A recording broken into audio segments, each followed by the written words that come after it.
धर्म की, सत्य की जीत होती ही है और सत्य की जीत हुई है। मैंने कहा था सत्यमेव जयते, सत्य कभी पराजित नहीं होता और जो सत्य था वो मेरे साथ था और मेरी विजय हुई। मेरी विजय क्या, भगवा की विजय हुई, सनातन की विजय हुई, राष्ट्र की विजय हुई, विधर्मियों का नाश होगा और नाश हुआ है, यह सुनिश्चित था, जो हुआ है।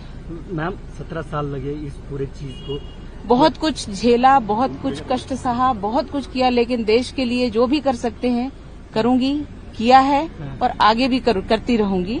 लेकिन हम कभी भी देश को कोई आंच नहीं पहुंचने देंगे अपने जीवित रहते हुए। मैम ये जो कोर्ट ने कहा है कि इस चीज में हाथ जो ट्रस्टी या आप थे, आप कभी नहीं थे। कोर्ट ने कहा है कि जो आरोप आपके ऊपर लगाए गए थे पूरे झूठे, ये पूरा केस सिर्फ कांग्रेस ने अपने षड्यंत्रों के कारण इसको बनाया है, पूरा केस बनाया है।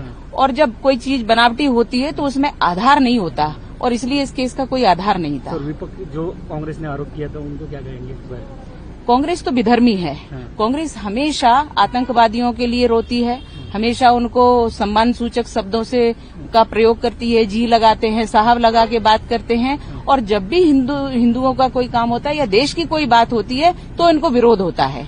और इसलिए कांग्रेस कभी देशभक्त पार्टी न बन पाई है न बन पाएगी।